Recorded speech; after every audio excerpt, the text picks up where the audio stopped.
La consommation discrétionnaire a malmené le marché cette semaine. On a vu le titre de Walmart, de Costco et de Dollarama vraiment corrigé à la baisse. Alors, on va revoir dans la section, c'est juste du technique, on va parler de Dollarama. Depuis, on a la semaine des options qui s'est terminée hier et ça fait une semaine assez négative. Par contre, il y a des points qui sont quand même positifs là, quand on examine les indices tels que le Dow Jones et le Nasdaq. Alors ça, on va le revoir dans la section des indices. Alors, qu'est-ce qui retient notre attention cette semaine? Dans un premier temps, ça sent super bon dans mon bureau parce que j'ai des beaux lilas frais comme mon conjoint est allé cueillir. Alors, c'est vraiment là, c'est un baume vraiment réconfortant. Alors, aussi lundi, ben, c'est le marché canadien est fermé parce que c'est la journée nationale des patriotes. Alors, le marché américain, par contre, sera ouvert. Alors, les résultats financiers de cette semaine, on a vraiment une très belle semaine qui va être surtout axée sur les banques. La Banque Royale, la Banque TD, la Banque de Montréal et la Banque Scotia. Alors, ça, et on va les analyser dans la section C'est juste du technique. On a aussi, lundi après la fermeture des marchés, Zoom qui en arrache encore. OK? Alors, c'est pas... Et pour l'instant, c'est pas... techniquement parlant, c'est pas intéressant. Mais on a Costco jeudi qui va... alors ça, on va voir, là, est-ce que la tendance, là, avec... on a aussi Dollar Tree, alors on a quand même, là, on va voir encore si la consommation discrétionnaire... se fait encore attaquer là, de plein fouet. Alors, fait que c'est ce qui retient notre attention pour cette semaine. Débutons la section des indices avec celui du Dow Jones. Alors, on voit que j'ai vraiment là, un très bon support à 31 000. Il l'a fracassé vendredi et voyez-vous, il a quand même descendu quand même assez profondément. Mais là, je vais agrandir le graphique. Et regardez ici, là. On a un super de beau marteau. Alors ça, généralement, lorsqu'on est dans des périodes de survendu, on devrait avoir un rebond. Mais il ne faut pas oublier, par contre, que nous sommes sous la moyenne mobile 200 jours et que mes moyennes 8,34 sont aussi à la baisse. Alors, le rebond, là, il pourrait peut-être aller, là, j'ai ici une ligne, une zone de résistance, là. Alors, c'est peut-être vers ça que le Dow Jones pourrait aller reprendre encore, donc prendre une jambe haussière d'environ 1000 points. Alors, mais pour l'instant, on est dans des périodes de survendu. Alors, il faut faire... on va voir que le marché peut réagir là, positivement là, pendant quelques jours, cette semaine ou la semaine prochaine encore. C'est pas... on n'est pas en 2020 où tout s'écrase. Alors, on n'est pas là du tout, là, mais c'était quand même une semaine assez difficile. Examinons maintenant le S&P 500 qui nous a fait quand même une baisse là, de 21 %. Alors, c'est quand même énorme, là. Mais pour lui aussi, on a une espèce de marteau là, qui l'attend. Alors, mais on est quand même dans des zones de tendance baissière. Moyenne mobile 200 jours baissière et ainsi que les moyennes 8,34. Alors, on va pas seulement avoir un rebond, mais c'est pas un revirement de situation. Pour le Nasdaq, on a lui une correction de 32 % depuis son sommet. Et si je tire mes Fibonacci depuis la baisse de mars 2020, à ce moment-là, ça veut dire que présentement, voyez-vous, on a un retracement de 50 %. Alors, sur un retracement de 50 %, il y a des grosses chances que le Nasdaq rebondisse. Puis c'est là qu'on va voir est-ce qu'il va descendre jusqu'à 61. Fait que des fois, les indices à 50 % ils rebondissent. Alors, mais je vais aller vous montrer pour le Nasdaq, le High-Low Index, où on se situe présentement. Alors, le High-Low Index du Nasdaq, voyez-vous, il est rendu à sous 4 %. Ça veut dire qu'en 2020, on était descendu sous 2 %. Alors, ça veut dire que présentement, on a beaucoup de titres de la technologie qui sont en survendu. Alors, fait que faut s'attendre à ce qu'on voit peut-être ce secteur va peut-être repartir là, avant celui du Dow Jones et du Nasdaq. Pas du Nasdaq, mais du S&P 500. Alors, fait qu'on est... Là, on va aller voir, il faut que techniquement, là, on ait un signal que le marché est en train de revirer à la hausse. Alors, mais là, présentement, avec le High-Low Index du Nasdaq, ça nous informe que présentement, nous sommes à proximité d'un bas de marché. Alors, examinons maintenant la consommation discrétionnaire autant canadienne qu'américaine. Alors, sur le marché canadien, vous savez, depuis le mois de novembre que je vous parle de la consommation discrétionnaire, qu'il faut vraiment la surveiller et on a ici, on voit qu'elle a cassé. Et là, on est présentement sur un bon support et si cassait ça, on pourrait encore aller chercher un 10% à la baisse. Alors là, je vais vous emmener sur mon site pour aller voir l'indice. Bon, ça c'est sur mon site et là je vais aller sur la consommation discrétionnaire. J'ai fait le 19 mai, j'ai fait l'analyse de la consommation discrétionnaire et là on est vraiment là sur, je vous dis qu'on est le retour sur son bas de mars. Alors voyez-vous, on est vraiment là, c'est un secteur qui a été très, très, très touché. Et là, voyez-vous ici, là, j'ai Dollarama, Canadian Tire, et ça, c'est quand ils sont en vert, c'est parce que c'est des titres que j'ai analysés techniquement. Alors, Magna, tout le monde le connaît, ça fait plusieurs fois que je vous en parle, on est déjà sur un support, alors... et vous savez que Magna, ben, c'est lié à l'automobile, puis l'automobile, mais présentement, c'est pas facile. OK? Alors, avec tout ce qu'on entend, puis autant les autos électriques non plus, c'est pas facile, mais par contre, je pense que les voitures électriques ont peut-être plus de chances dans le futur à mieux performer que les autres voitures. Alors, fait que voyez-vous, fait que c'est ici, lorsque j'analyse, fait que là, ça, cette section-là sur le TSX, c'est une section c'est gratuit pour les gens. Vous venez vous inscrire et vous avez accès. Mais tout ce qui est en vert, par contre, là, ici, les titres, il faut avoir l'abonnement sur Analystech. Alors, si on examine le marché américain, le symbole c'est XLY pour la consommation discrétionnaire, c'est un spider. Et voyez-vous, on a, si je prends mon bas avec mon sommet puis je fais un retracement, ben j'ai cassé 50%, puis je m'en viens sur le 61. Alors là, on espère que ici, là, je vais l'agrandir. J'espère qu'ici, là, on va s'accumuler sur le secteur, puis qu'il va repartir. Mais si jamais il cassait le 61, ben voyez-vous, là, on pourrait voir la consommation discrétionnaire américaine aller encore en correction un peu plus profondément. Impossible de vous parler des secteurs sans aller sur celui du TSX de l'énergie. Vous savez, le pétrole, il va bien, on va le voir tout à l'heure. On est dans un couloir haussier et vous savez que même si le pétrole restait là, autour de 100-110, ben, les compagnies vont faire... c'est très, très, très rentable pour les entreprises. Alors, fait qu'on a ici le TSX de l'énergie et on va aller voir dans la section, c'est juste du technique, Suncor. Qui a un titre, ça a été long avec qu'il parte de Suncor, mais il va super bien, alors, avec un super de beau potentiel. Alors, fait que pour l'instant, voyez-vous, moyenne mobile 200 jours haussière, les moyennes 1034 haussiers. Là, il peut venir se promener à l'intérieur de son couloir, mais pour l'instant, il n'y a encore rien de dramatique. Il n'y a rien de dramatique sur le secteur de l'énergie. Alors, poursuivons avec justement le pétrole, l'or et le BTC. Alors, le BTC, voyez-vous ici, là, je vais le mettre moyenne mobile 200 jours, allez, baissière, 8,34 baissier. Alors, puis présentement, il n'est pas capable de percer le 30 000 $.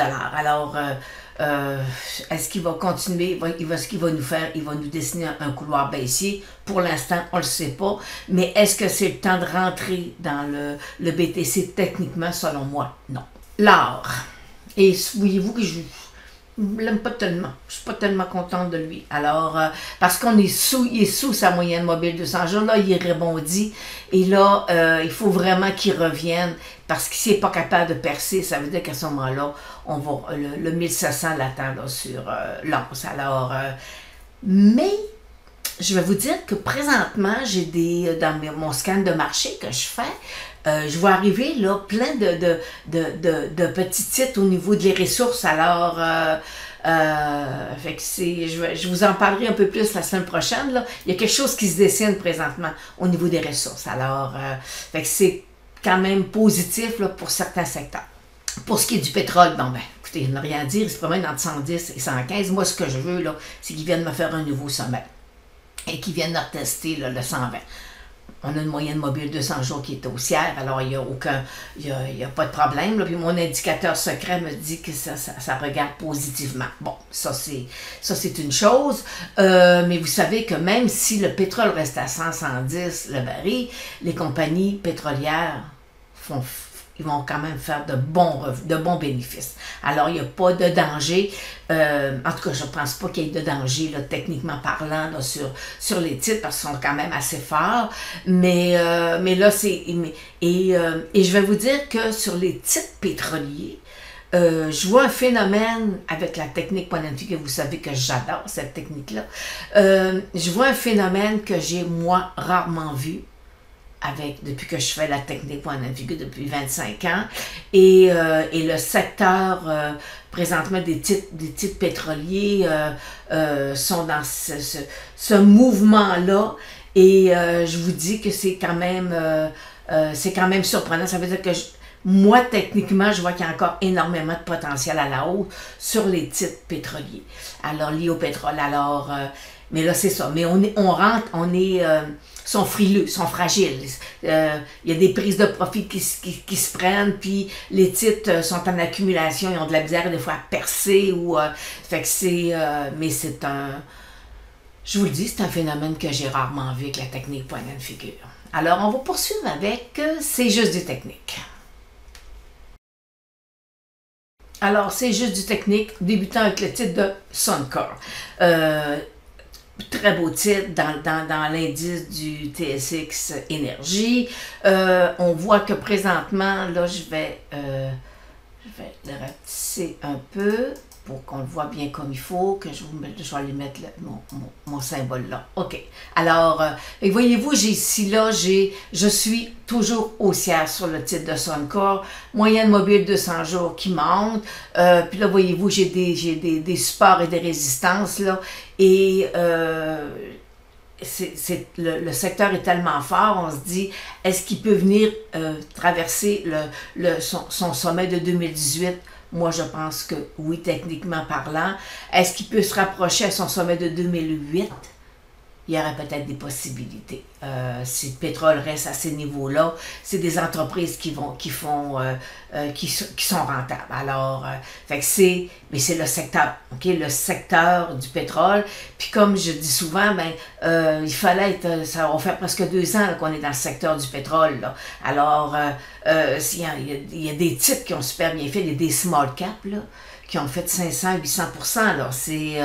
Mais il fallait avoir le cœur solide, il faut avoir la foi aussi en même temps. Alors, fait que Suncor, c'est un super de beau titre qui verse un dividende et qui est super intéressant pour les gens qui sont déjà actionnaires. Est-ce que c'est possible d'embarquer présentement à 50 $ ou 49 là? C'est un peu plus risqué, là. Vous savez, parce que quand on est dans des sommets comme on est là, on est parfois à 10% de hausse, mais on peut avoir un repli de 20%.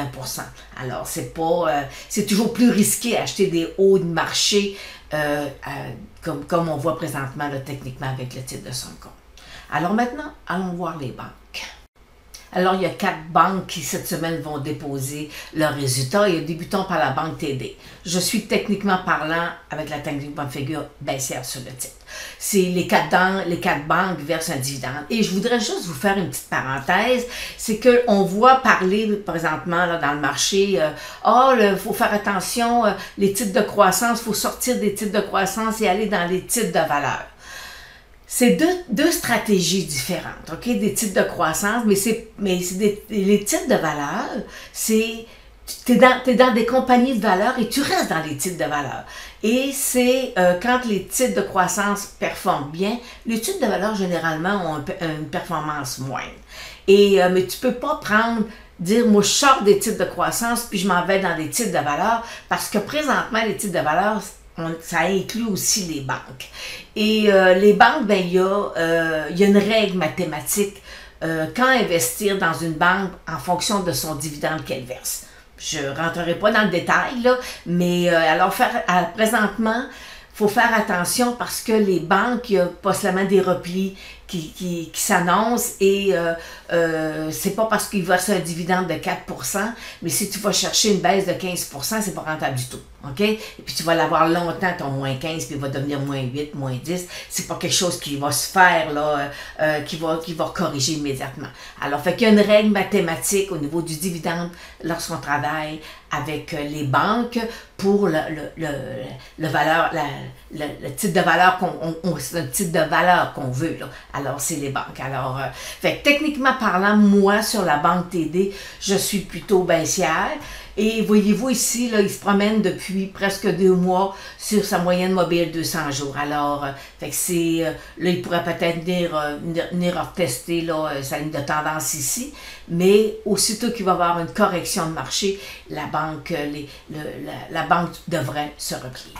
Même chose pour la Banque Royale, c'est présentement, je vais prendre mes notes, alors je suis baissière sur la Banque Royale, techniquement parlant, OK? Il verse un beau dividende, c'est intéressant, mais voyez-vous, il est sous sa moyenne mobile 200 jours, et comme la Banque TD, il est en accumulation, et là, présentement, il pourrait peut-être venir rebondir sur sa moyenne mobile 200 jours si on a peut-être 2-3 semaines là, que le marché il rebondit, là, ben, les banques aussi vont rebondir. Mais présentement, moi, techniquement, avec la technique point de figure, je suis baissière. Et présentement, ben, j'ai toujours mon ratio, là, quand rentrer dans une banque avec un dividende, j'ai une petite formule mathématique et présentement, ben, il y a encore de la place à corriger. Banque Nouvelle-Écosse, elle aussi se transige sous sa moyenne mobile 200 jours. Alors, elle aussi, ce qu'on pourrait voir, là, si je traçais ici un petit support, ben, on s'attend à ce que la banque, là, il y ait un rebond parce que je vais vous le tracer, là. Oui, j'ai un petit couloir ici. J'ai un petit couloir baissier, et qui dit couloir baissier, puis là je l'ai fait grossièrement, là, okay? Je suis pas allée minutieusement, là, je veux juste vous montrer, là, faire une démonstration qu'on est dans un couloir baissier. Alors le titre de la banque Nouvelle-Écosse pourrait rebondir jusque sur sa moyenne mobile de 100 jours.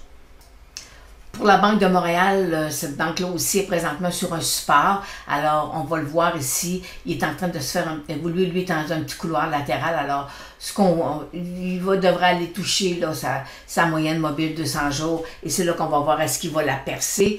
Vous savez, c'est toujours très difficile hein, de percer une moyenne mobile de 100 jours. Ça fait assez longtemps que je vous en parle, puis que je vous casse les oreilles avec ça, là. Mais parce qu'hier, j'ai un client qui m'a appelé et dit « Aileen, ta fameuse moyenne mobile de 100 jours. » Oui, effectivement. Je dis souvent, ça sauve des vies. Avec la technique point de figure, je vous dis, c'est un match parfait. Alors, fait que là, on attend, on espère là, un petit rebond sur sur sa moyenne mobile de 100 jours. Et par la suite, on va voir est-ce qu'il revient sous sa moyenne. Est-ce qu'il reste sous sa moyenne? À ce moment-là, on pourra avoir une cible baissière avec la technique point de figure. Alors, fait que c'était un peu ça le survol sur les banques cette semaine. Alors, on poursuit avec Dollarama et Facebook. Alors, Dollarama, beau titre qui a c'était une semaine un petit peu plus difficile pour lui. Et parce que moi, quand j'ai vu la cassure, là, c'est mercredi, je dis, oh mon Dieu, même la pièce y passe. Alors, fait que là, ça veut dire que la consommation discrétionnaire est quand même un peu plus affectée. Alors, et là, par contre, je me dis, bon, moi, tant il y a aussi longtemps qu'il va rester au-dessus de ma moyenne mobile de 100 jours, je suis quand même à l'aise. Et voyez-vous ici, là, j'ai une ligne de tendance là, je vais aller vous la mettre en gras ici. J'ai une ligne de tendance haussière qui nous protège un peu, qui passe à 60 $. Ici, là, j'ai un petit support. Mais allons voir maintenant avec la technique point de figure, qu'est-ce que la technique nous donne comme information. Alors, le titre de Dollarama avec la technique point de figure et ce que la technique me donne comme message, c'est que le titre devrait se replier parce qu'il est dans le secteur discrétionnaire et qu'on pourrait là, le revoir, là, cette accumulation-là. Le titre pourrait venir se replier, puis ici j'ai une zone de résistance. Alors, pas une zone de résistance, excusez, j'ai une zone de support sur le titre. Mais présentement, il a cassé, il a rebondi vendredi, voyez-vous, mais à long terme, le titre ne doit pas percer sa moyenne mobile de 100 jours, parce que dites-vous bien que s'il perd sa moyenne mobile de 100 jours, on pourrait voir le titre de Dollarama corriger de minimum 20%. Alors, on est prudent, fait qu'on surveille notre moyenne mobile de 100 jours. Alors, terminant la section, c'est juste du technique avec le titre de Meta-Plateforme. Puis, voyez-vous, je suis tellement habitué que je l'ai appelé Facebook. Fait que si vous voulez, vous devez me pardonner, c'est plus fort que moi. C'est quand ça fait des années qu'on travaille avec un titre. Alors, bon, là, faut y aller techniquement. J'ai mes moyennes mobiles 200 jours à l'ébaissière. Ça veut dire que Facebook, présentement, s'il rebondit, ça sera pas facile, OK? Alors, et ce qui est intéressant présentement, c'est que je suis à l'intérieur d'un triangle.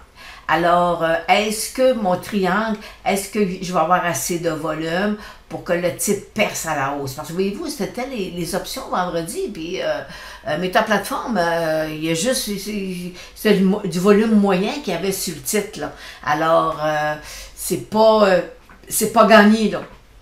Avec, techniquement parlant, on est vraiment baissière. Parce que tout est là baissier, mais j'ai pas, présentement, avec la technique point and figure, j'ai absolument rien à me mettre sous la dent. Alors, il faut juste le faire techniquement. Alors, est-ce qu'il va sortir hors de son triangle? Alors, vous savez, là il est sur le bas, il pourrait venir, si jamais il rebondit, si jamais le marché rebondit, à ce moment-là, il pourrait repartir à la hausse. Mais je vais ajouter qu'avec notre indicateur secret, ça pourrait, faut le surveiller parce qu'il pourrait, c'est lui qui va peut-être nous donner la poussée haussière ou de plutôt nous dire non, il est en train d'aller encore plus bas. Alors, ce petit indicateur secret-là, il est intéressant à surveiller. Et là, voyez-vous, il est en train de monter. Fait qu'on n'est pas, les indicateurs sont là, j'ai pas. Ce qui est épeurant, c'est la moyenne mobile de 100 jours qui est très baissière. Alors, puis vous savez, la moyenne mobile de 100 jours, ça ne se revire pas en une semaine. Là. Ça va prendre des mois avant qu'elle descende, puis qu'elle s'accumule, puis que le titre reparte. Alors, fait que Meta-Plateforme, c'est un titre intéressant pour ceux qui font du swing. Alors, avec le beau triangle, ben, ça peut être un beau swing pour d'ici les prochains jours. Alors, c'est sur ça que se termine notre clin d'œil de la semaine. Si vous avez aimé, vous savez, sur YouTube, vous pouvez vous abonner. Puis après ça, vous pouvez aussi activer la petite cloche pour dire que vous voulez avoir les notifications. Et sur ça, ben, on se revoit la semaine prochaine.